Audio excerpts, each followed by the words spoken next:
Every organization has customers, regardless of whether you're a commercial for-profit firm or a nonprofit.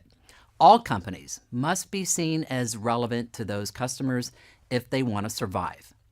Marketing, then, is getting customers to believe that your products and services are important and that they deliver a better value than the competition's. Smart companies see marketing as an investment. That's because the marketing function may be the most critical in any organization. Marketing is how companies wage competitive battle in the marketplace. If a company doesn't fight the good fight, it won't be around long. Companies that excel at marketing not only survive, but they grow in value. But marketing is hard work. It's a world of ambiguity and constant challenge. Think about the things that change for a company. For example, consumer trends. New generations of consumers, millennials for example, have different needs than previous generations. A good marketer has to adapt to that. Competition changes. New competitors enter the market, and the old competitors try new things to take your customers away. Marketers are also affected by changes in technology. Innovations in new products, as well as new ways to connect with customers, especially social media, have a dramatic impact on the marketing function. But companies are also affected by external factors, like the political climate, economic conditions, as well as the regulatory environment. A sudden downturn in the economy, stiffer regulations in your industry, or a surprise election result might impact consumer behavior. You can't predict these changes, but you can adapt to them if you have two things: a well-thought-out marketing strategy and a written marketing plan. A marketing strategy defines which customers you're going after and how you'll change their beliefs about your products and services. Your marketing plan outlines the specific steps you'll take to implement your strategy. Having both helps you prepare for the unexpected so you can adapt and refine your marketing programs as needed. Within an organization, think of the marketing function as the hub of a wheel. Connected to that hub are all the other activities within the company: operations, sales, finance, and so on. The marketing function coordinates all these other activities to create value for customers. It takes talented, well-trained people led by experienced marketing leaders. Look at the most successful companies today, and you'll find that they invest in training to keep their marketing skills strong. And that's what this course is all about. The marketing planning process has 4 phases. In the analysis phase, you'll learn about your customers in terms of how and why they buy your product. You'll analyze the competition and how they compare to your company in terms of strengths and weaknesses. You'll also analyze the overall market to understand its potential and where the most attractive segments of the market are to earn revenue. In the strategy phase, you'll use what you've learned to make decisions around segmenting the market, targeting specific parts of those segments, and ultimately how you will position your products and services to win over customers. In the tactical phase, you'll create marketing programs to execute your strategy. You'll make decisions around your products and services and how they have to perform in delivering benefits to your customers. You'll set prices. You'll create sales support material, and you'll develop a marketing communications campaign. And finally is the measurement phase. As the name implies, this is the part of the process where you find out if you're achieving what you expected to achieve. But it's not just measuring sales. It's finding out if you're getting business from the customers you expected to get business from, and it's also finding out if they bought your products and services for the reasons you expected. The measurement phase helps you know if you're getting a good return on your marketing investments. A good marketer is disciplined and doesn't cut corners in the planning process. It takes time and lots of hard work, but in the end, it's worth it.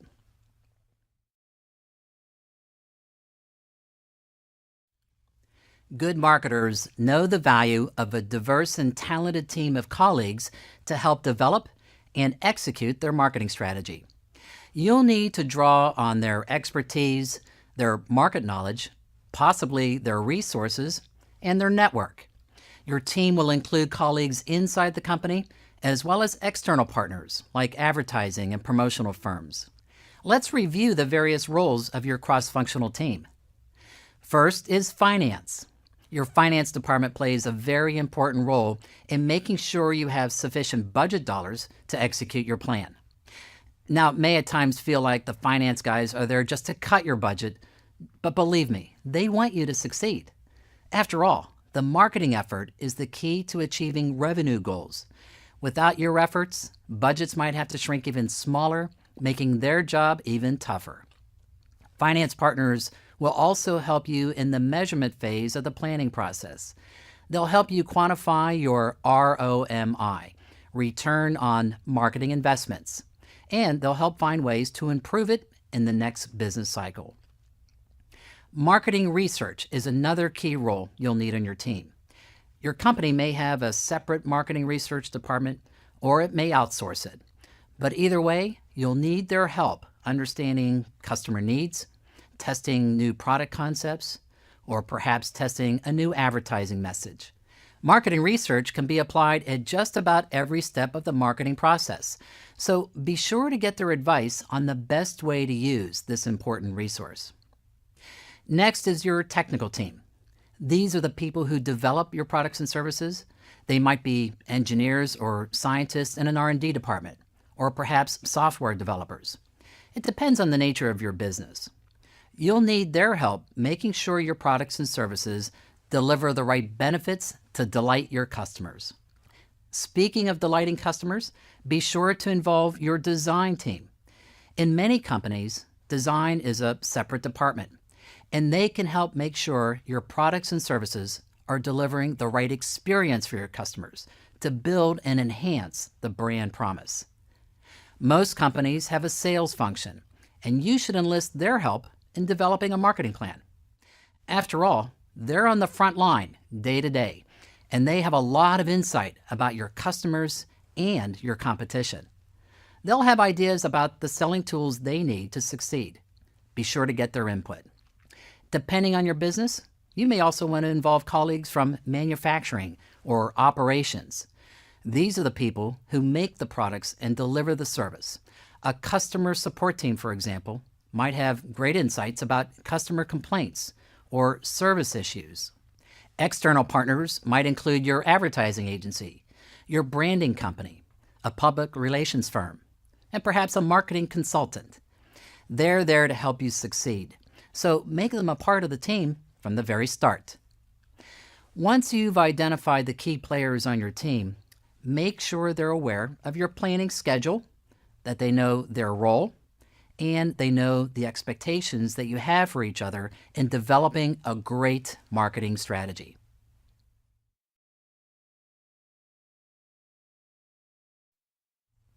A formal, written marketing plan is a great way to document the planning process.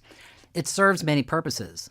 First, it captures all the things you and your team have learned about the market, the competition, and your customers. This information is critical because it becomes the supporting evidence for the strategies that you and your team decide to pursue. Second, the plan serves as a tool to help you align the organization. Marketing involves many people, so you'll need to get everyone on board and going in the same direction. The written plan becomes a source document to create presentations, to conduct training, and to give directions to external partners. Believe me, you'll use it a lot. Finally, the written plan lays out a coherent and coordinated set of marketing programs with schedules and budgets so you can run a smooth operation. Now, there are many formats you can use for the written plan, but most plans will include the following components. An executive summary that gives a brief, high-level review of the plan. The situation analysis that documents all the data about your company's strengths and weaknesses, the market opportunity, the competition, and of course, the customer. The strategy section that outlines how you segment the market, who you plan to target, and how you will position your products and services in the market. The tactical programs, including what products you will offer, what prices you will charge, how you will promote your products, and how you'll distribute them. A financial section that documents your revenue projections and budget requirements. An implementation plan that outlines the timing of your programs and who's responsible. Now, to write the plan, don't wait until the very end of the planning process. I like to start writing it from the very beginning. Here's a tip that makes that easy. Create a blank PowerPoint presentation with just the headings of each component on a separate page. Keep it with you during team meetings. As you collect information or make key decisions, write or type that into the appropriate slide. That helps you keep the document up to date as you move through the process. When you have enough written material, go ahead and create a first draft, but be sure to date the draft, as you'll be making regular updates and revisions.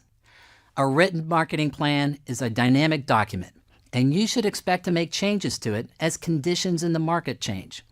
If you create a great plan and update it regularly, it'll help you stay ahead of the competition.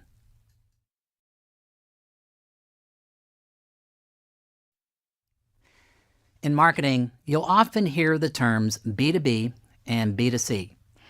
B2B means business to business. That's where your business is selling products and services to other businesses. B2C stands for business to consumer, where you're selling goods and services to everyday people like you and me. As you begin the marketing planning process, it's important to know the key differences between the two. Keep in mind that the marketing planning process is exactly the same for each, but how you execute certain steps in the process will vary. Let's explore how. When people buy products and services, they're buying a collection of benefits, and you can categorize those benefits into three types. Functional benefits refer to a product's physical performance. Economic benefits are related to saving money or saving time. And finally, our emotional benefits. These are related to the psychological feelings you get when using a product. Perhaps the biggest difference between B2B and B2C marketing is what types of benefits are most important. For consumers, emotional benefits tend to be most important, while for companies, the economic cost savings and other financial factors will drive their decisions. The other key difference is who's involved in the purchasing process. In B2B marketing, companies usually have a purchasing department buy goods and services. The person involved won't be the one who actually consumes the product or service, so they're more logical and unemotional when they make buying decisions. That will affect how you market to them. Consumers, on the other hand, usually buy products for themselves or for others. They make the buying decisions themselves. Now, they too can be quite logical for some purchases, but there's usually an emotional involvement here too. You'll need to understand these emotions to develop effective marketing strategies.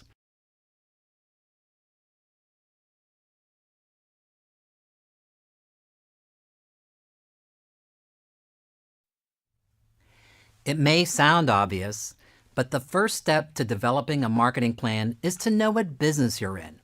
How you decide that can have a big impact on the size of the market you compete in and the intensity of competition you face.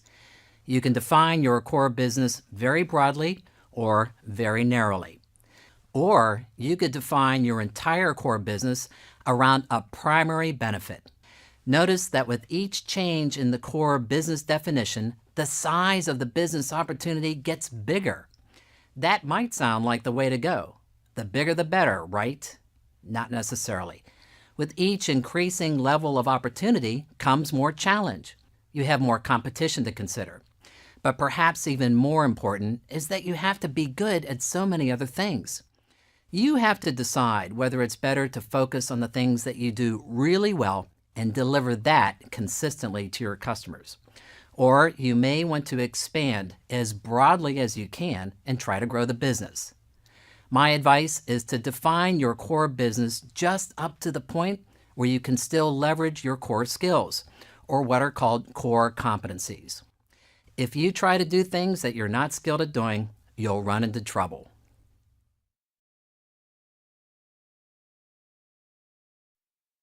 You can write a marketing plan for one specific product or service, a collection of products or services, or for the company's entire family of products and services. You should decide this before you start the planning work, because how you decide has a dramatic impact on how you go about marketing.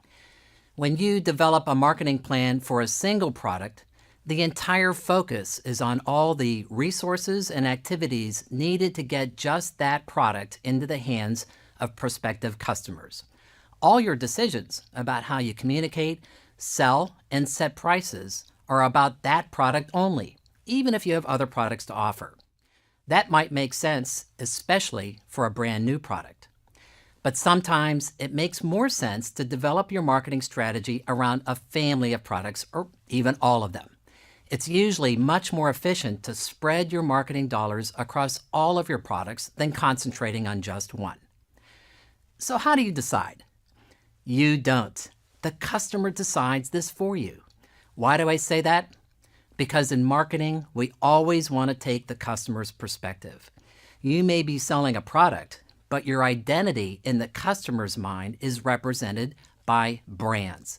Regardless of whether you're marketing to consumers or to businesses, your brand is how customers understand you. Therefore, we base our decision from the outside looking in. A brand is essentially the promise that you are making to the customer to deliver a set of benefits. Brands usually have an identity in the form of a distinctive logo or a name. If your company and products are known by one brand, such as McDonald's, then it would make sense to develop your strategy at this level of the firm. If your company is not well known to customers, but they know your product's brand names very well, then it makes more sense to develop your plan around each specific brand. You've heard the old saying, the customer is always right. When deciding on what level to write your plan, take their advice and write the plan around how they understand you and your family of brands.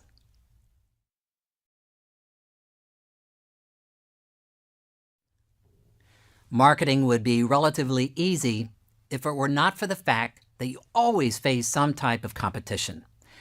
A competitor is anything that wants the same thing that you do. It can be an individual, a company, or even a completely unrelated activity that distracts your potential customers away from you. You need to understand your competition for a lot of reasons. First, you need to know which ones to focus on and which ones to avoid. You want to stay away from a competitor if they are much stronger than you. If you take customers away from a stronger competitor, you may trigger a reaction from them that you aren't prepared to handle. The intensity of competition will affect the overall potential for success of your business.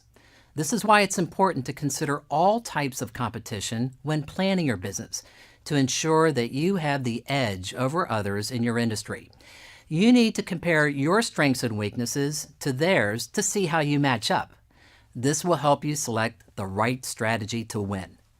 Competitors come in three different types: direct, indirect, and what are called substitutes. A direct competitor is anyone who is selling the same things you are and delivering the same benefit. An indirect competitor sells similar products with different benefits. A substitute is any unrelated product or service that a consumer can use in place of your products or services. To create a matrix, list your company and your competitors across the top. Down the side, list the things that you want to compare. Things like size, market share, strengths and weaknesses, and especially the key strategy elements like the value propositions. What does each company have in terms of key resources, and how do they use those resources to acquire and retain customers? A competitive matrix will vary a lot depending on the industry.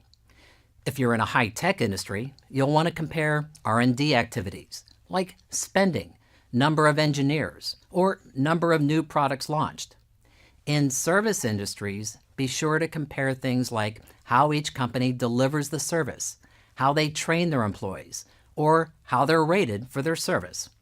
Every industry has certain key factors that every competitor has to pay attention to, so it's likely those factors will be the ones you want to compare.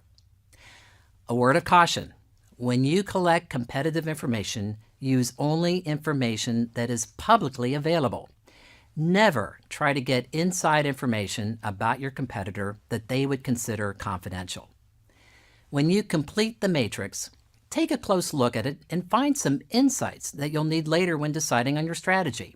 What conclusions can you draw from the matrix? By considering all the possible ways your customers' needs can be satisfied and creating a strategy for handling the competition, you'll create powerful advantages in the marketplace.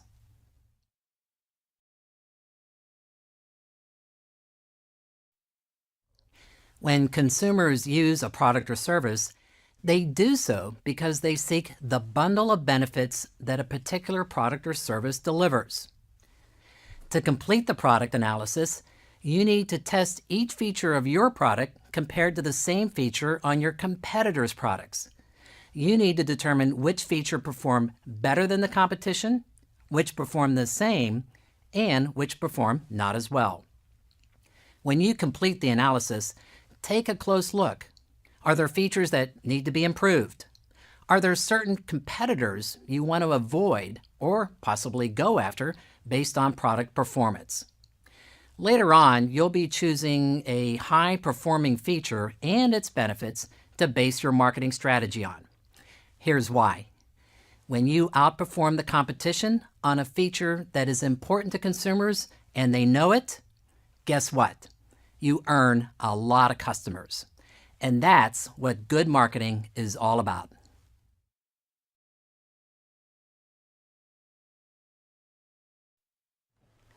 Marketing is about acquiring and retaining customers. So you absolutely have to have a thorough understanding of who they are, where they are, what they believe about your products and services, and how they go about purchasing them. Good customer analysis starts with deciding on exactly what is a customer. How you define a customer will have a big impact on how you go about reaching them. You can define them very broadly, or you can make the definition very narrow and specific. A customer is anyone who's going to replace their wallet within a year. You could even be more specific and define a customer around their attitudes and brand loyalty. Once you define a customer, you need to understand what's going on in their minds in terms of what's important to them and what perceptions they have about your products and services versus the competition. Customers buy things for a variety of reasons, but some are more important than others. If you know what's most important to them, you can appeal to that need when trying to get them to buy, or you can try to raise the sense of importance they place on another factor. You also need to measure how they rate your product versus others and how it delivers each benefit. They may have misperceptions that you need to change. You may be able to emphasize a key feature of your product that is better than the competition. This analysis will be critical later when you begin segmenting customers. In many ways, great marketers understand their customers better than they understand themselves. A solid customer analysis prepares you to develop solid marketing strategy.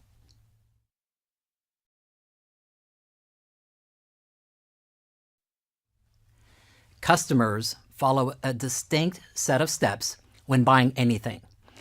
That process may take a matter of seconds, such as an impulse purchase in a store, or it may take a matter of months, such as the purchase of a new home or a car.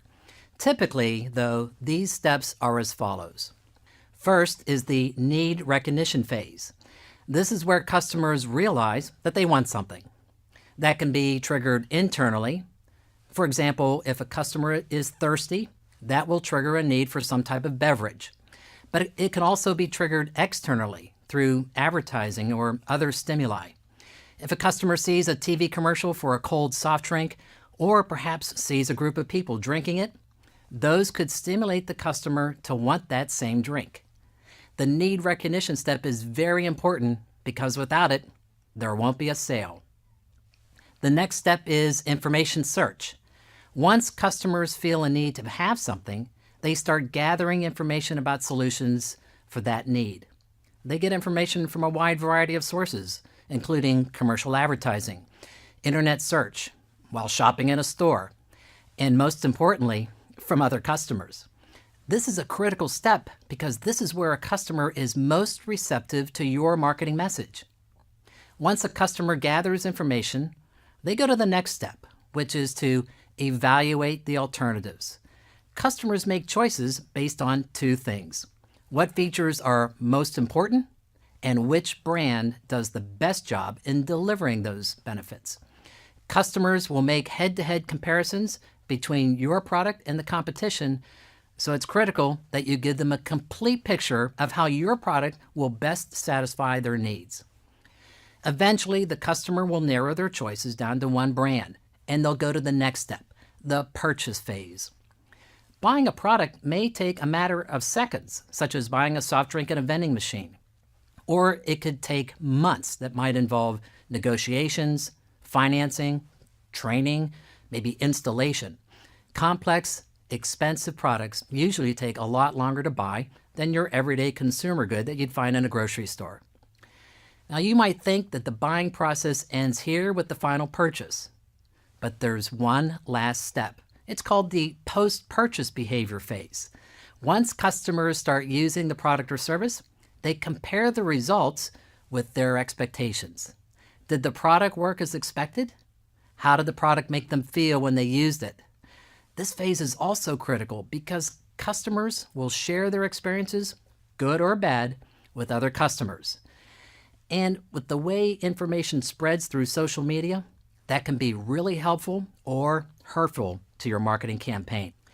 Something else happens at this phase that a marketer needs to be aware of. It's called buyer's remorse. Customers might start having second thoughts on whether it was a good idea to buy the product. They start to wonder, gee, did I pay too much? Did I really need this product? Was there a better alternative out there that I should have bought instead? Marketers need to weigh in at this phase and remind the customer that they made a great choice. You can do that with advertising. Either way, you don't want to just assume your customer is satisfied. Reach out and find out. Great marketers know they have a role to play in each step of the customer buying process. They know where these steps take place, when they take place, and who's involved. With these insights, you're ready to develop an outstanding marketing strategy.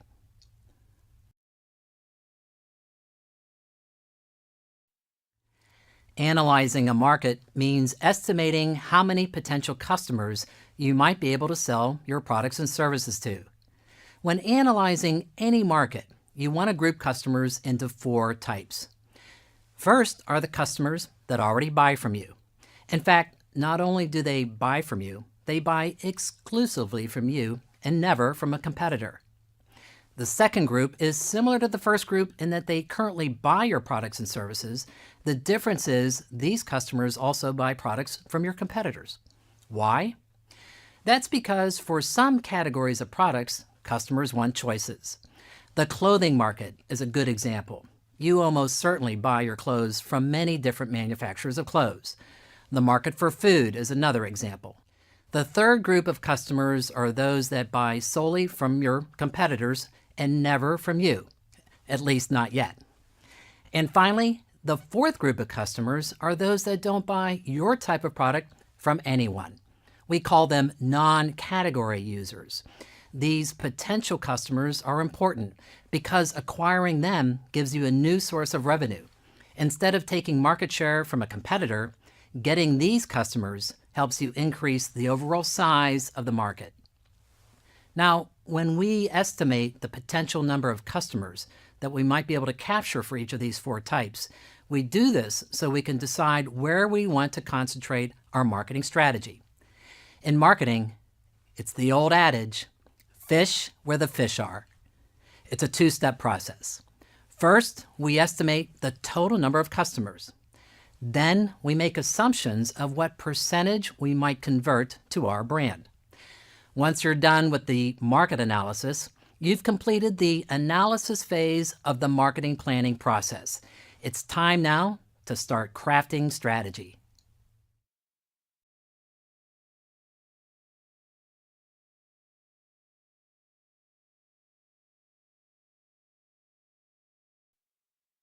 If you've been following along with the earlier videos in this course, at this point of the marketing planning process, we've completed the analysis phase. We know a lot about our customers. We've estimated our market and where the most potential is. We understand our competition, and we know how our products and services perform versus theirs. It's time to start the strategic phase of our planning. To create a marketing strategy, you have to perform 3 steps. First is segmentation, where you break your customers into homogeneous groups. Next is targeting, where you decide which of these segments to go after. And finally is positioning, where you determine how you want your customers to think about your products versus the competition, so they're more likely to buy yours.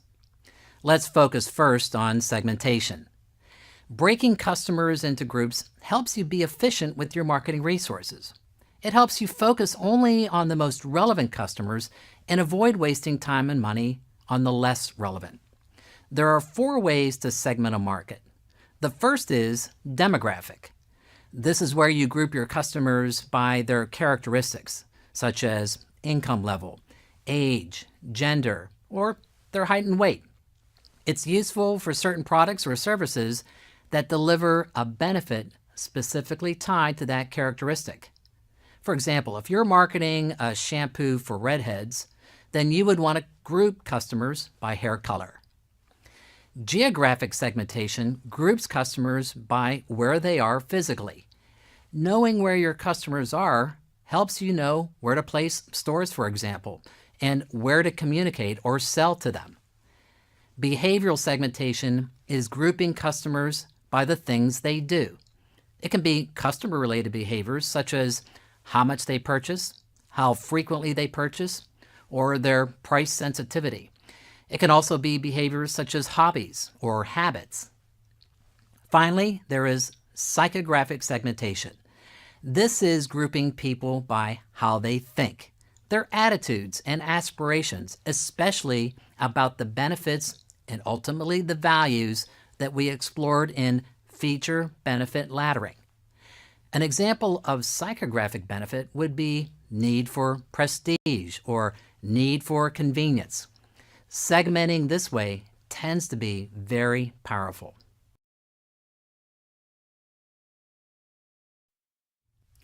Segmentation tells us how we are going to appeal to customers.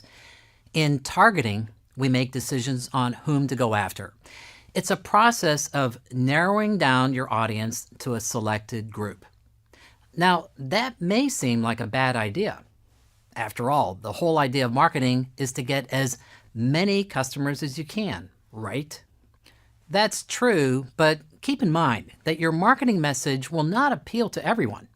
You're better off narrowing down the audience to the most receptive ones than blasting your marketing message to everyone, hoping that a few stick. You'll waste a lot of money that way. So think of targeting as looking for the largest group of customers that are most willing to consider buying your product or service based on your marketing appeal. When I do targeting, I start with the attitudinal benefit that we selected during segmentation. Then I test to see if there are any demographic characteristics of people that might be more inclined than others to want that benefit. If there are, then I want to identify them and market to them. I do the same thing with geographic data. Are certain cities or countries more likely to want that benefit? Next, I consider the behavioral data. Remember the 4 customer types we described in the analysis phase? I look for 2 things.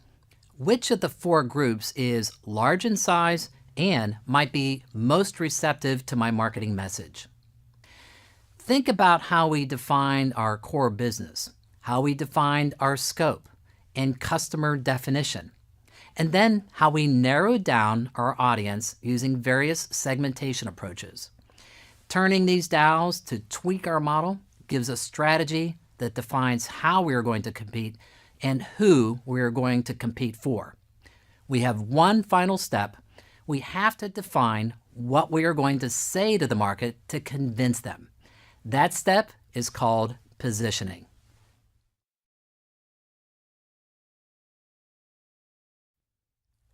Perhaps the most central idea in all of marketing is that of positioning. A company's value proposition is the single-minded claim that it makes to change the customer's mind and cause them to do something. That something could be to buy a product, to try a product, or to pay a certain price, maybe to visit a website, or to think about your brand and its benefits in a certain way. How you position your product in the market will ultimately determine its success. It may seem a little abstract, but positioning happens up here in the mind of the consumer. Think of the consumer's mind as a three-dimensional space, and in that space, they form opinions about products and services in a particular category. They have perceptions about which products perform better or worse on certain aspects. They consider certain features more or less important than others when deciding what to buy. And the good news is, as a marketer, you can change these beliefs. You can move them in a new direction that increases the likelihood of buying your product. You do that by making a claim and by supporting that claim with credible reasons to believe, or RTBs as we call them. Let's look at how. First, we define the current do. That is, what are the targeted customers doing today with respect to your product and the category you're in? Given that current do, what must their current belief about the products be out there today? Next, given our strategy, what is it that you desire customers to do? What desired beliefs do you want them to have that will cause them to do the desired do? When I say beliefs, I mean the beliefs and opinions they have about your primary benefit that you selected at the segmentation step. Do they think it's important? How do they perceive your product versus the competition in delivering that benefit? Now the hard part. Given the current belief and where you need to take them to believe, the desired belief, what claim must you make? What supporting evidence do you have? Can you bridge that gap, or have you overreached a bit?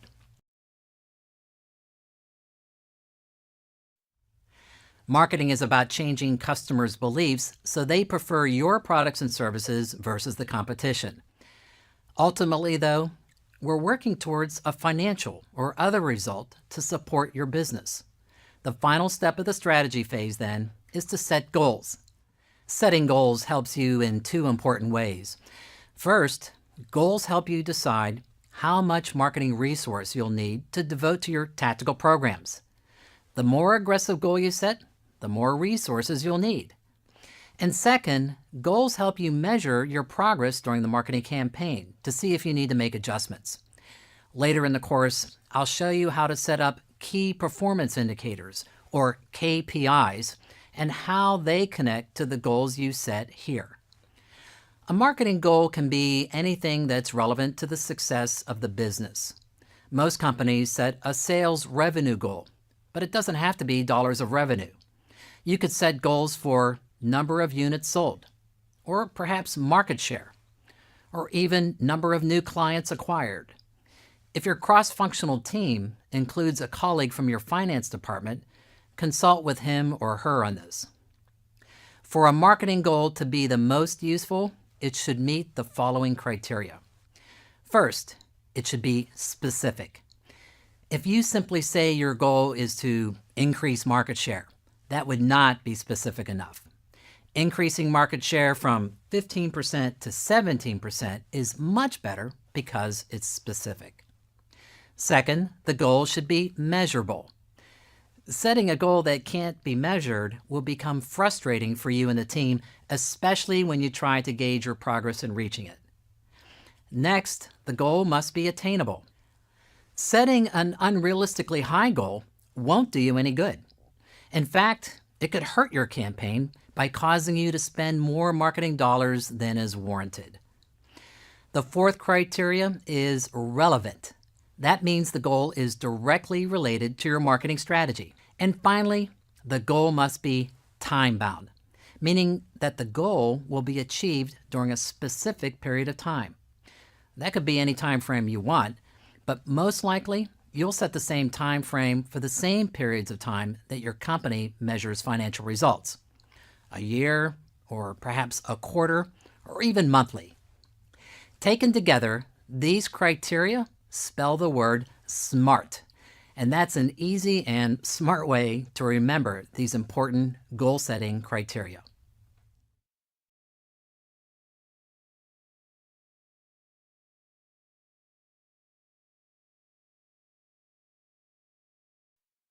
Completing the STP process, segmentation, targeting, and positioning, gives you a clear idea of how you're going to compete, who you're going to target, and what you're going to say to the market to position your offering. Now you have to bring that positioning to life, and you do that by creating and executing tactical marketing programs. In marketing, we use 4 types of tactical programs: product and service, pricing, promotional communications, and distribution. The last one, distribution, is sometimes referred to as place, because that's where we're deciding the places we need to put our product to get it to customers. Now, taken all together gives us product, price, promotion, and place. And you may recognize these as the famous 4 Ps of marketing. Let's review each one. By product and service programs, these refer to all of the aspects of how products and services perform their job in delivering benefits. It includes things like the design of the product, how it feels to use it, the packaging of the product, and the people and processes involved in dealing with customers. It's not just how the product functions, but it includes the entire experience of buying and using it. That experience should be consistent with your positioning and the brand promise. Pricing involves 2 things: setting the actual price that customers will pay and communicating those prices in an effective way. The price of your product or service implies their value that the consumer should expect from buying and using it. Promotion includes all the things you say outside of the company to the market. This is where you broadcast the value proposition and other information about the product. It includes advertising, in-store promotions, email campaigns, social media, and sales promotions. And finally, distribution. These are the programs that create an effective pathway to get your product from the factory into the customer's hands. Somebody has to take the product, ship it, store it, place it on the shelves, sell it, and possibly service it once the sale is made. All 4 Ps have to work together to convey the value proposition. No one of the 4 Ps can carry all the load. A good marketer uses all the tactical tools available to make the biggest impact possible.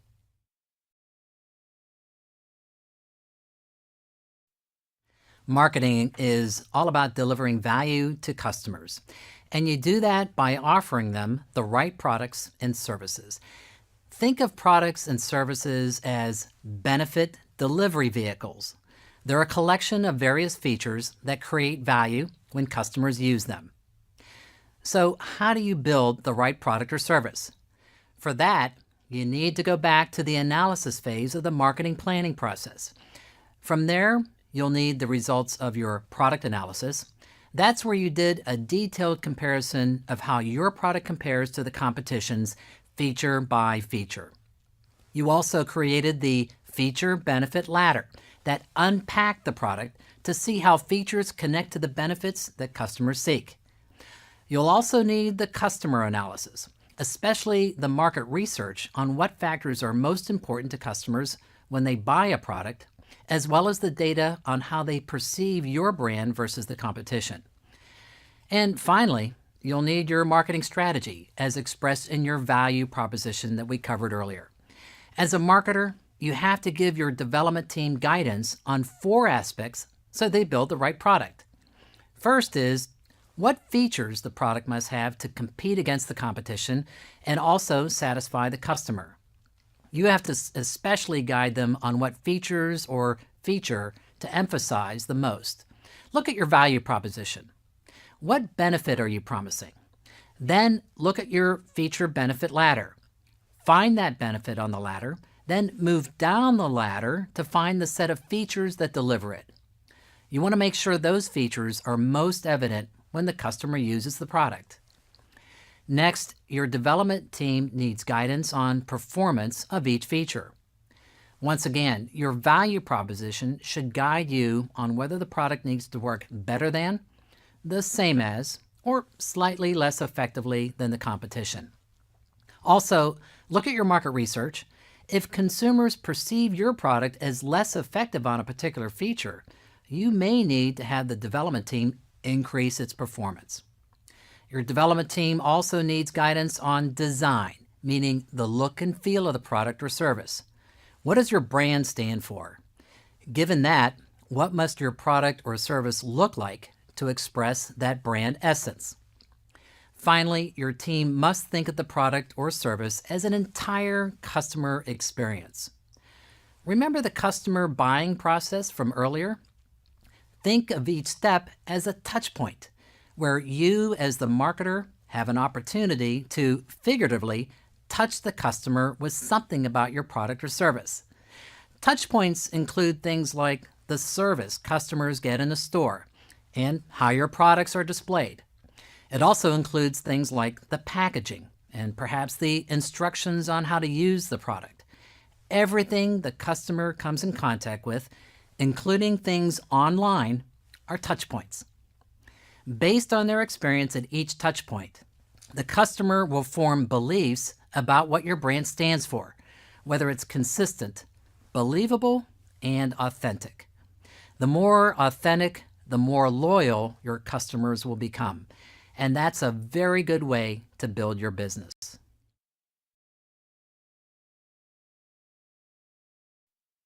Setting prices is the quickest of the 4 Ps, but that doesn't mean it's the easiest. In fact, making a mistake here can be very costly in terms of lost revenue, as well as sending the wrong signal to the market about your products and services. Let's start with some definitions. To be successful at pricing, you need to understand the difference between a product's cost, its price, and its value. The cost of the product is all the direct and indirect expenses that you experience as the manufacturer to make the product. Things like raw materials and labor, for example. Price is what a consumer has to pay to acquire the product. A price is a signal, a piece of information. About what, you might ask? About the value. Value is what the consumer gets out of the product, the collective set of benefits delivered by the product. The most common mistake in pricing is setting it based on your costs. It may seem counterintuitive, but price is unrelated to costs. Your customer doesn't care what it costs you to produce the product. They don't compare your costs to what they pay. Instead, they compare what they pay versus the total value they get from the product. If value exceeds price, then they'll buy the product. And if not, they'll ignore the product. Value-based pricing, then, is the process of calculating the total delivered value from using the product, then setting the price at or just below that amount. Think of price as a shortcut. The price quickly tells a customer a lot about the quality and value. But what about the competition and their prices? Go back to the 5-box positioning tool and look at your value proposition.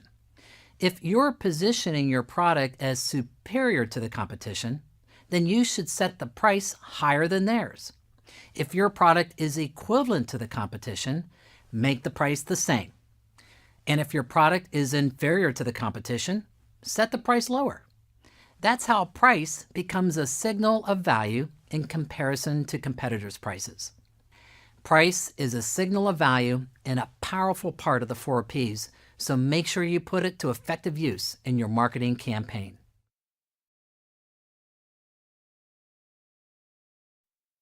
After you set the price of your product or service, you have to communicate it in an effective way that supports your overall strategy. A simple framework for this is answering the questions who, what, why, when, and where. Your target audience, of course, is who you want to communicate to, but it's more than just potential customers.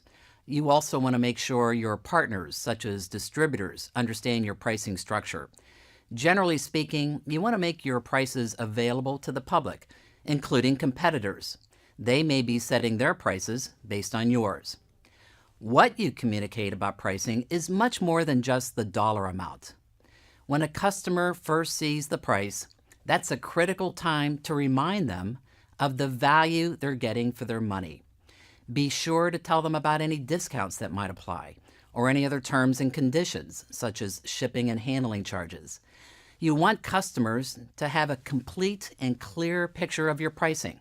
If they're confused about something, they may look elsewhere. And this is the main reason why you communicate price. Customers ask themselves a simple question: am I getting my money's worth? You need to help them answer this question, or they'll do it by themselves, and they may come up to the wrong conclusion. Customers try to calculate what they're getting by comparing the total value to the total price paid. The easier you make it for them, the more they'll understand your offering. When you communicate the price depends on several factors. Remember the customer analysis and the steps of the buying process we talked about earlier? That analysis helps you understand what factors are most important when buying your product. If price is the most important factor, then you must communicate price very early in the buying process. If it's not the most important factor, then you want to communicate it later during the phase where customers are evaluating their alternatives. The key is to make sure they understand the value they get in all the features of the product or service before they get the price. Where you communicate price depends on the point of sale and where people go for information about your products. If customers do their research online, you'll need to have prices on a website, either yours or a distributor's. If your prices change very often, or you offer regular discounts, it may be best to disclose price at the same location where the customer buys the product. Think about the touch points of the customer experience and where those occur physically. Then, select a location for disclosing the price that helps the customer make the connection between price and value. Oh, and one final tip. Pricing is a business activity that is governed by certain laws.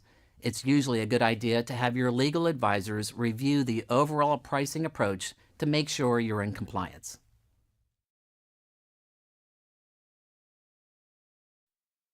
In the 4Ps model, promotion is where you communicate to the customer to get them to understand something and ultimately to get them to do something. To create effective promotional programs, follow these steps. First, determine the objectives of the program. Second, select the message you want to communicate. Next, select the target audience to receive the message. Then you select the media that will carry the message. And finally, create the material that you send to the market. In this video, I'll describe step 1, how to determine the objectives of your promotional effort. There are 5 communication objectives that you can try to achieve. Think of them as levels of awareness.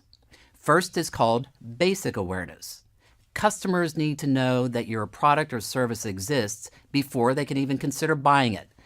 Basic awareness is achieved when the customer simply recognizes your product or service when they see it or hear it mentioned. Basic awareness is essential for new products or for new features on existing products. Next is top-of-mind awareness. Now the customer not only knows your product, but also would recall it first if they were asked to list the names of products in a particular category. To achieve this, you have to constantly remind customers about your product, and that gets expensive. But it can be worth it. Having top-of-mind awareness can increase your sales significantly. Once the customer has basic awareness of your product, now you want them to have information awareness. This is where the customer can actually explain something about your product to others, perhaps about its features, its performance, or how to use the product. The fourth objective that you might want to achieve is called image awareness. That's achieved when the customer can explain your product and also associate your product with some mental image. That image should be closely tied to the brand image you're trying to convey. Ideally, the customer associates some image about themselves when they use or experience your product. Finally, your marketing communication objective might be to cause some type of behavioral awareness, where you're suggesting that they actually do something. That behavior may be as simple as going to your website, or it might be more aggressive, such as asking the customer to buy the product.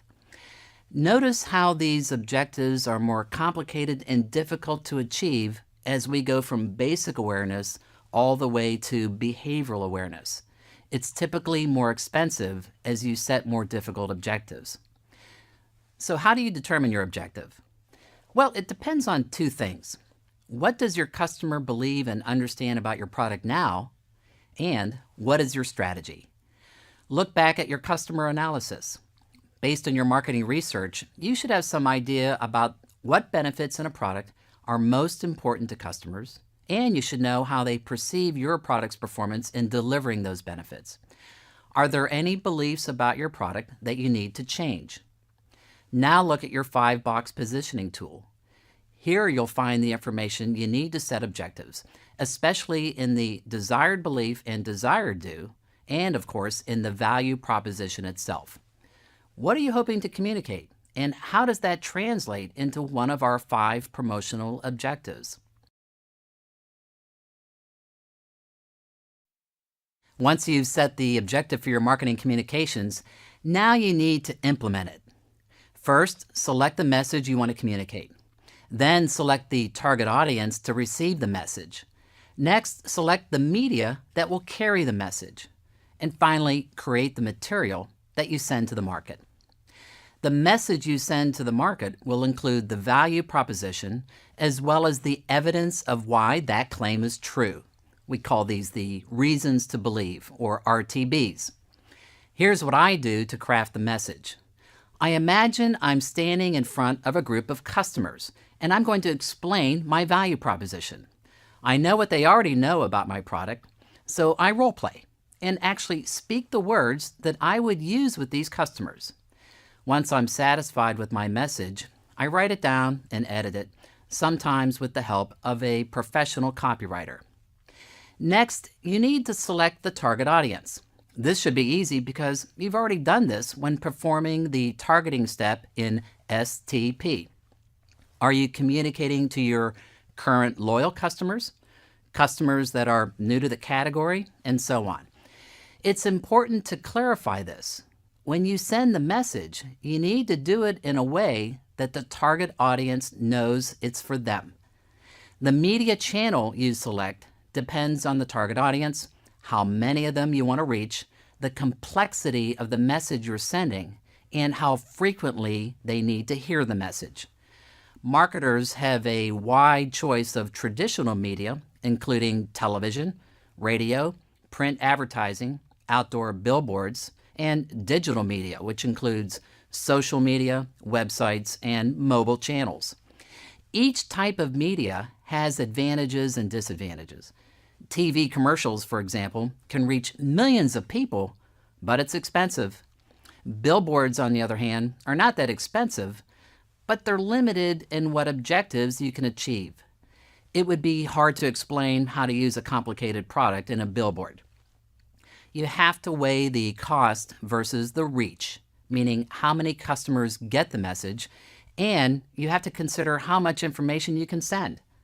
My advice is to match the medium to the message, Then decide on how many people you have to reach based on your available budget. Now you're ready to actually create the marketing material to put into the market. That might be a new website, a print ad, or a commercial. Most companies use the services of a creative advertising agency for this, but you'll need to give them guidance on what you want. And you do that with a creative brief, which I'll cover later in this course.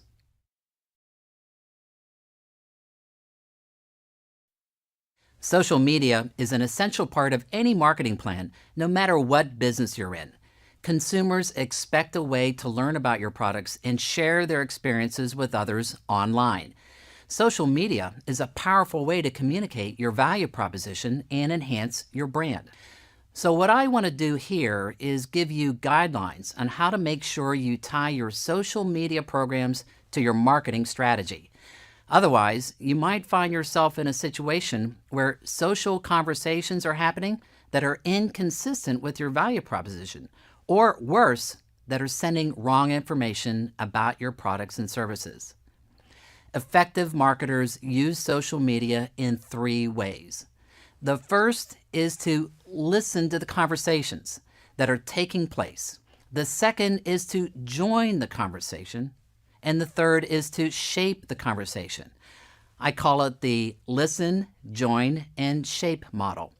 Let me explain each of these. Giant social media sites like Facebook, Twitter, and LinkedIn, as well as the smaller, lesser-known sites, are great sources of market information. But you have to set up systematic ways to monitor these sites to find out what customers are saying to each other. You have to put your ear to the ground, so to speak. Let's look at Twitter. Using the Twitter search function, type in the name of your product. See what tweets are coming across that mention your product. Do this for your brand and company name. You can also set up automatic monitoring of Twitter for these keywords using tools like Hootsuite. You can do the same for Facebook, and you should set up Google alerts using keywords about your company and perhaps your competitors. Set up RSS feeds so that any mention of your product or brand on a website is fed to you automatically in an RSS reader. Once you have the pulse of the social web by listening in, look for ways to join the conversation. That means get out there and participate in the dialogue, but you have to do it in an authentic way. Don't disguise your identity. People will respect your comments and your company if you represent yourself and your company honestly. You should join the conversation when you have something relevant to say in response to a customer or a potential customer on a social media site. You may need to resolve a consumer complaint or perhaps correct some misinformation. Do this in a friendly, helpful way, and you'll build a positive reputation for your company. Here's a tip. When dealing with the customer issue online, always keep in mind what other customers are going to think about the way you're handling it. If you're dealing with a sensitive issue, it may be best to ask the customer to contact you offline through traditional customer service support. Finally, you also have an opportunity to shape the conversation. Share information that supports your value proposition. Go back to your promotional objectives and create comments on sites that support that objective. Be careful not to over-promote or you'll just annoy people, and that defeats the purpose. In all cases, be sure to follow your company's social media policy on what you can and cannot do on the social web. Listen, join, and shape. 3 effective ways to use social media and increase the likelihood of success of your marketing strategy.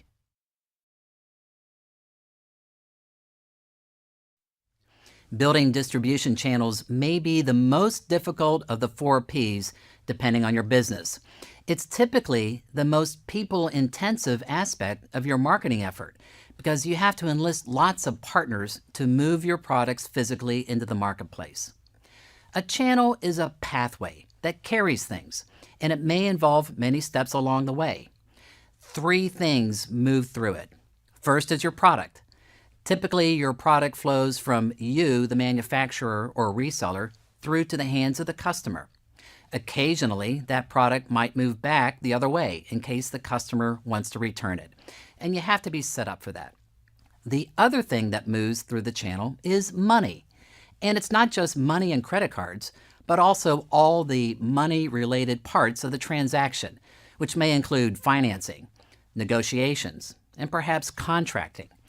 You or your channel partners need to be skilled and available to do these things, again, depending on your business. There's one more thing that flows through the pathway, and in some respects, it may be the most important thing. That is information, and it flows in both directions, from you to the customer and vice versa. The information you send through the channel could be information about your product, your prices, availability, or promotional messages about a new product. The channel and all the partners in it play a vital role in communicating your value proposition. In the other direction flows information about your customer.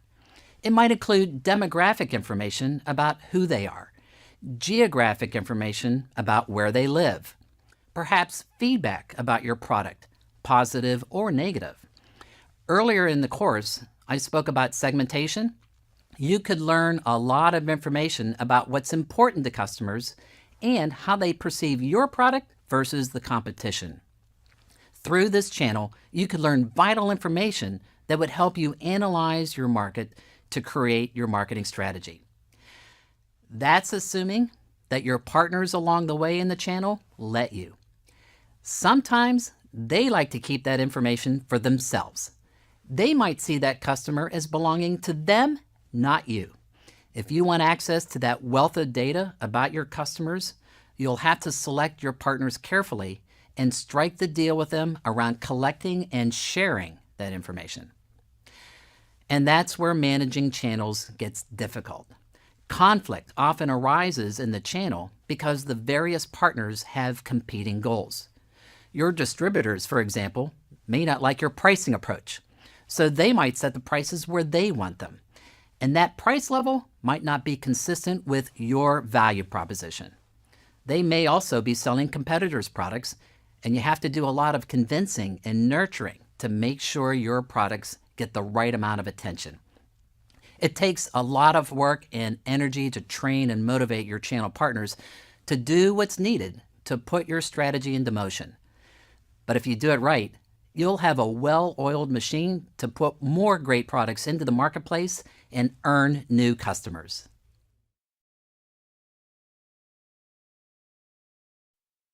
A distribution channel has 3 objectives. It needs to deliver a product customers want at a convenient location and at convenient times so that your marketing effort is successful. The right product means that you have the necessary inventory of product on hand when the customer is shopping.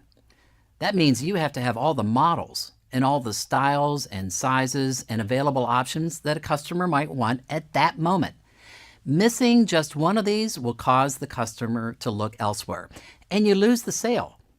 The people selling your product need to be skilled at merchandising it and explaining it to customers. They might have to demonstrate the product and explain why it's superior to others. The right location means that your product is conveniently located and it's easy to find. The salespeople have to be skilled at transacting the purchase. If you have an online store, it too has to be easy to find, easy to locate a product, and easy to buy from. Otherwise, customers may look for a place that's more convenient. Your channel must offer quick delivery or fast service. It means you have convenient hours of operation and customers don't have to wait to get access to your product. If you keep people standing in line too long, it erodes the experience they have with your brand and they may abandon you. To design a channel, you have to decide 3 things: the length, the breadth, and the depth. Length of channel means the number of intermediaries between you and the customer. You may want to sell direct, meaning the channel length is very short. It's just you and the customer, and it gives you total control of the channel. Or you may need to go indirect and hire partners to ship, warehouse, and sell your product.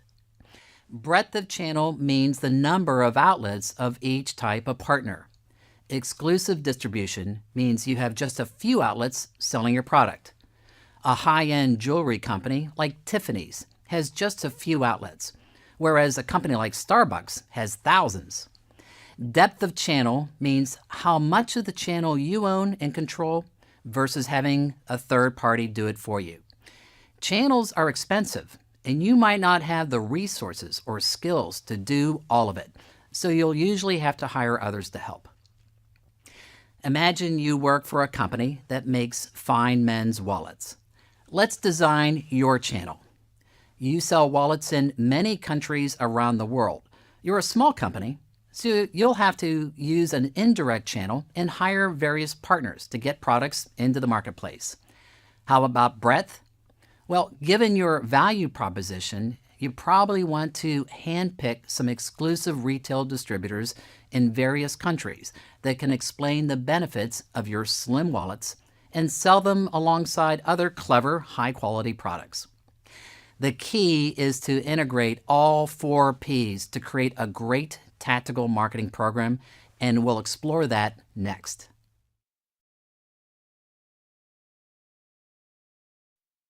The 4 Ps of marketing is an old and classic idea, but still very relevant.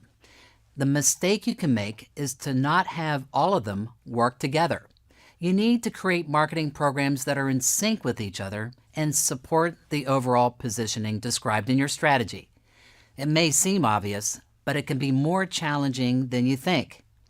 Look at your product. A common mistake is to over-feature the product or service. By adding many bells and whistles, you may be succumbing to a problem called feature creep. You keep adding features to add more value, but that value is inconsistent with the value proposition. This can be a challenge for R&D or engineering teams who are motivated to make the product amazing. You, as the marketer, have to guide their development to keep it in line with strategy. Now, there may be times when your product development team comes up with an amazing breakthrough, a feature that changes the competitive balance. They find a way to make your product clearly superior to the competition. Well, in that case, it may make sense to accept the change and go back and revise your value proposition to fit the product's profile. Pricing is another area that gives marketers problems. You want to resist this common mistake. Your product is better than the competition, and everyone knows it. It's tempting to say, hey, my product is better than theirs. If I price it lower than theirs, I'm going to win big. Wrong. Pricing a superior product lower than the competition sends the wrong signal, and it confuses customers. They'll pay more for more value. So make sure to line the price up so it communicates more value. Finally is your promotional part of the 4 Ps. You should promote your product or service only where customers expect to see it. It's tempting to put the word out about this great new product or service through mass media to get the widest exposure possible. But once again, if you promote your product where the customer doesn't expect to see it, they may get confused and walk away. Your value proposition doesn't sink in. Think of the 4 Ps this way. Each is an oar of a rowboat. Make sure all are rowing at the same time and speed, and you'll get to your final destination a lot faster.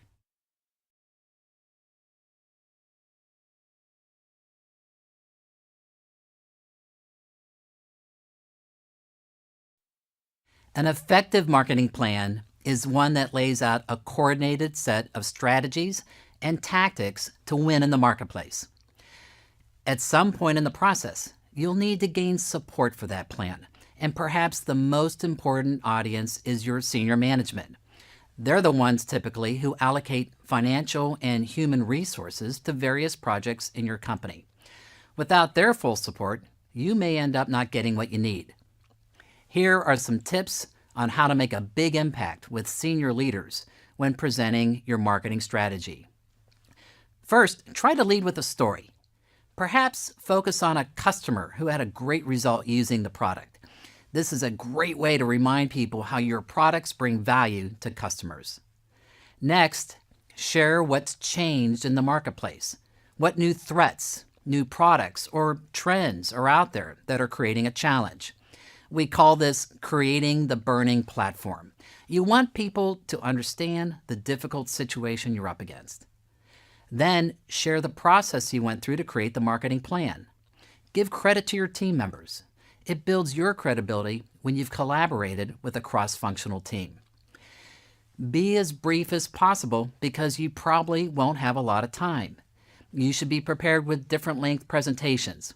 For example, you should have a 10-minute version, a 30-minute version, and a 1-hour version. Savvy marketers also know how to present their strategy in 30 seconds or less, the so-called elevator speech. After all, it's all about getting people on board. You don't have to share every detail about your plan, just the highlights. Present the market conditions, the competitive situation, your strategy in terms of who you're targeting, and how your positioning approach will convert customers. Be completely upfront about the weaknesses or risks with your plan. You gain trust when you're upfront and honest about potential issues. Then, share your forecasted revenue and budget needs. Make sure they completely understand your assumptions. Take your time here. If you see that someone has a different view around the assumptions, clarify it on the spot.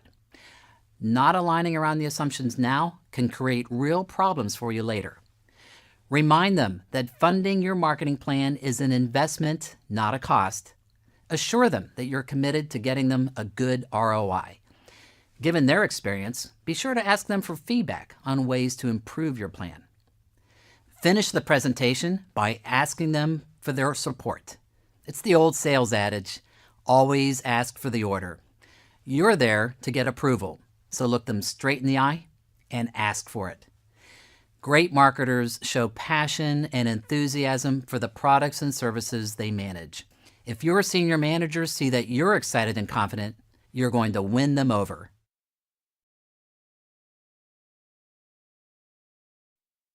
If your company has its own sales force or a network of distributors, they'll need to understand your marketing strategy. After all, they play a key role implementing it. This is a great opportunity for you to help make sure your plan is successful. There are two things that you need to do with salespeople: motivate and educate. You need to win the hearts and minds of the sales force and get them engaged in telling your story correctly. If they feel good about your product and confident they can sell it, they'll do a great job for you. Your written marketing plan should have all the information you need to educate your sales team. But don't just make copies of the plan and pass it out. It's much more effective to create a concise and motivating training session. The first thing they need to know is your strategy, especially your value proposition. They should know who the target market is, and they should know where and how to find them. Share your customer analysis with them. What buying factors are most important to the target audience? Once they understand your strategy, give them the tactical tools they need to sell the product. First, they need to understand how the product works and how it compares feature by feature to the competitor's product. If possible, have samples of the products so they can work with them hands-on, side by side. Next, share your pricing strategy and how prices are communicated. Explain how the price was determined in relation to the value delivered. You might get some resistance here because salespeople generally like the prices to be low. That's why it's essential they understand how pricing supports the overall positioning. Finally, share any selling tools you've created to make their job easier. These could include product brochures or tools to demonstrate the product. You might even have a suggested selling script for them to use. When you conduct training for salespeople, here are some suggested tips. First, you may want to break the team into different experience or skill levels. That helps you deliver appropriate information to each group. Consider using hands-on training and role-playing exercises. Perhaps let them practice how to demonstrate the product and engage prospective customers. Speaking of customers, see if you can invite some customers to the training. If not, consider sharing testimonials of customers, talking about how much they like the product. Another good technique is to use one of your most successful salespeople to help with the training. Let them share a case study of a salesperson who has already sold the product successfully.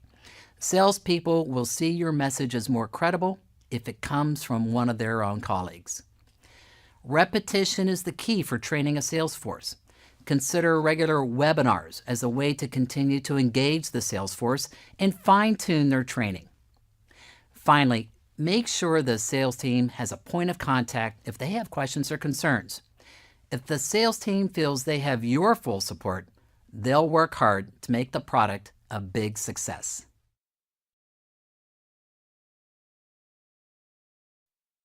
Your strategy may include the creation of marketing materials like advertising, promotions, websites, and sales literature. If so, you'll probably use some type of external agency or an internal team to help you. To do a great job for you, they need your guidance, and you do that with what's called a creative brief. A creative brief is a short overview of a creative assignment. A good creative brief sets expectations for the project. It answers key questions like, what needs to be created? How will it be used? What are the deliverables for the project? And when are the deadlines? It's like a contract. You can find many templates online for creative briefs, and in the exercise files, I've included a sample that you can follow. Whatever format you use, it should include the following. First, give an overview of your marketing situation. What's the big picture? What's going on in the market? What's the competition doing? Are there any opportunities or problems in the market? Next, describe the objective of the creative piece. Is it a commercial, a sales brochure, a website, and so on? Give a concise statement of the effect that it should have on consumers. Then describe the target audience. Who are we talking to? The more precise and detailed you can be, the better. Explain how the audience currently thinks, feels, and behaves in relation to the product category, your brand, and your specific product or service. Next, outline the most important thing to say. That, of course, is in your value proposition. It's the single most persuasive statement we can make to achieve the objective. You should also include the reasons to believe. What are the supporting rationale and emotional reasons to believe and buy? The agency may use these points in the creative piece. Then describe how you'll measure success. What specific metrics will you look at to see if the creative piece is working? Is it website visits? Is it units of products sold? Or it could be something you measure later with marketing research like top-of-mind awareness. Complete your creative brief with a schedule and a budget for the project. Notice that every bit of the information that goes into the creative brief can be found in your marketing plan. Segmentation, targeting, positioning, consumer analysis, communications objectives, and so on. It's all there. But keep in mind that the creative brief should be, well, brief. Don't just hand the agency your marketing plan and expect them to sort through it. A creative brief is much more detailed than your plan, but very focused on just one specific marketing program in that plan. With the proper guidance from a well-written creative brief, your support teams will create amazing and effective marketing materials.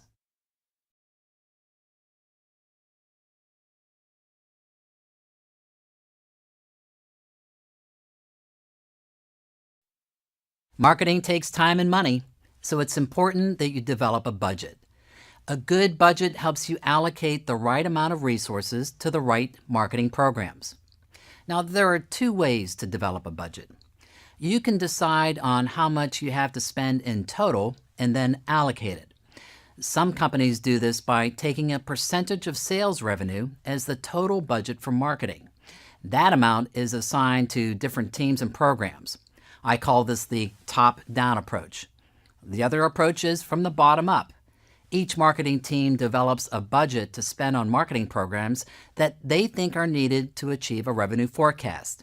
Those budgets are combined into a company-level budget. If you recruited a finance member to your marketing planning team, they'll be able to tell you what approach your company uses.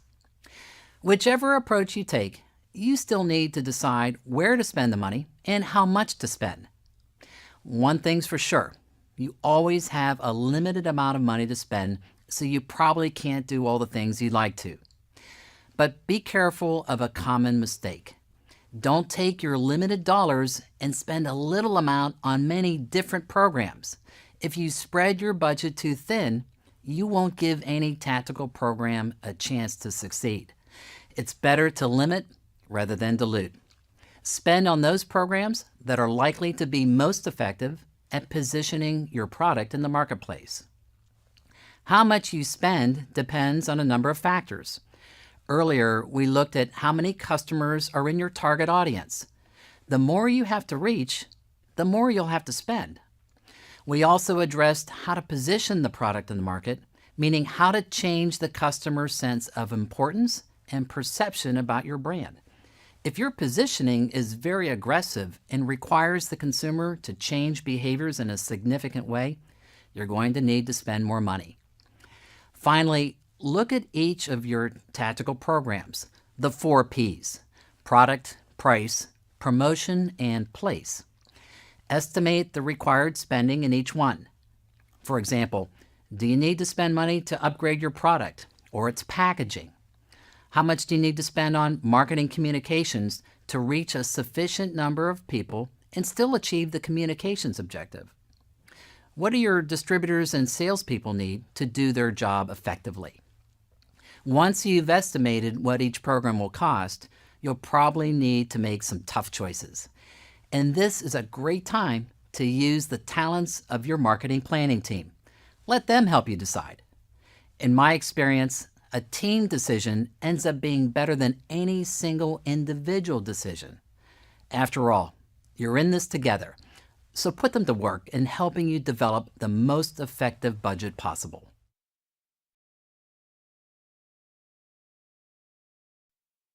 Before you launch your marketing campaign, you want to set up key performance indicators, or KPIs for short. Key performance indicators help you keep track of your overall strategy and your individual marketing programs. They alert you when it's time to intervene and take action to get things back on track. Without KPIs, you're flying blind, so to speak, and you run the risk of falling short of your overall goal. To be most effective, each KPI should be quantifiable and measurable. You can have as many as you want, but don't measure a KPI just because you have the data. If you're not going to use it, don't bother. It's a waste of time. Measure something only if you plan to take action from it. That's why we set thresholds around each one. Each KPI should have a target of what you expect to happen, plus a high and low number around that target. For those thresholds, you and your planning team should agree in advance what action you'll take if those thresholds are exceeded. Now, each KPI should be linked to the key parts of your marketing plan, including your goal, segmentation, targeting, positioning, and marketing tactics. For the goal, you might have KPIs around the timing of revenues, the type of customers you're converting, and whether you're taking customers from the right competitor. For segmentation, targeting, and positioning, you want to measure changes in customer beliefs, such as importance and perception. You may also want to measure their behaviors, such as purchase habits, customer attrition and retention profile. You need to carefully monitor whether you're achieving the market positioning that you had hoped for. For marketing tactics, you could create a KPI for each of the 4 Ps if needed. For example, you might have measures around communications objectives, sales force effectiveness, distributor activity, store promotions, search engine ratios, social media activity, pricing and discounting rates, product performance, waiting times, and service complaints. Good marketers not only reach their financial goals, but they also know whether those goals were achieved the way they expected them to be achieved. They also take immediate action when they detect something is going in the wrong direction. KPIs help you and your marketing team stay aligned and do what's needed to succeed.